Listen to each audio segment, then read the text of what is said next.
There are American heroes who don't like this idea.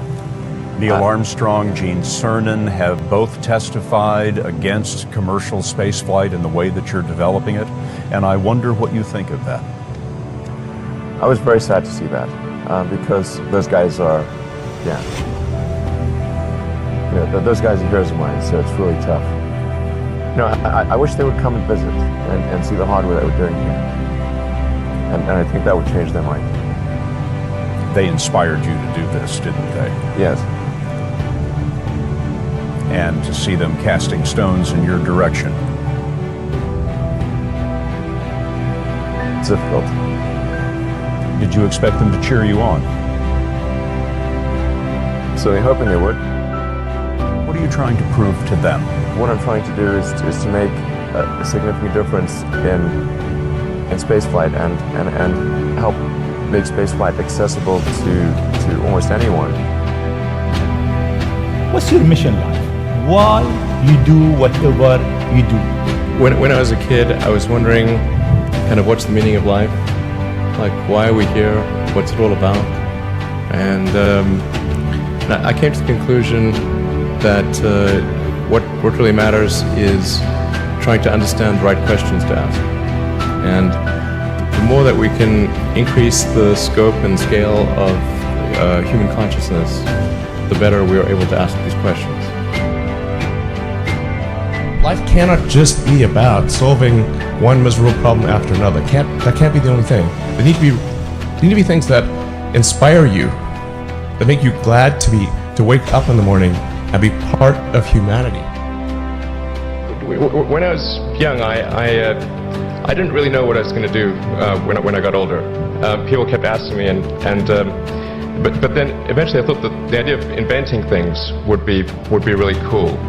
And the reason I thought that was because I read a quote from Arthur C. Clarke, which said that a sufficiently advanced technology is indistinguishable from magic.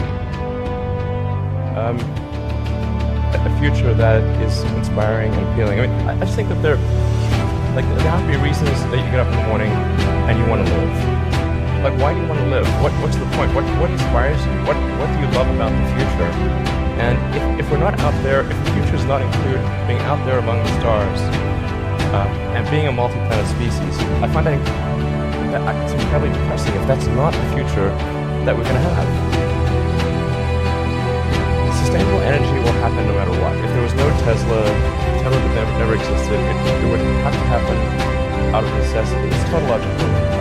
If you don't have sustainable energy because you have unsustainable energy, eventually you'll run out, and the laws of economics will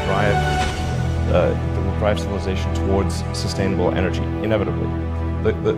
The fundamental value of a company like Tesla is the degree to which it accelerates the advent of sustainable energy faster than it would otherwise occur. I came to the conclusion that if we can advance the knowledge of the world, if we can do things that expand the scope and scale of consciousness, then we're better able to ask the right questions and become more enlightened, and that's really the only way forward. I can either pursue this technology where success may not be one of the possible outcomes, which is always tricky, or participate in the internet and be part of it. So I decided to drop out. When you had that third failure in a row, did you think, I need to pack this in? Never. Why not? I don't ever give up. I mean, I'd have to be dead or completely incapacitated.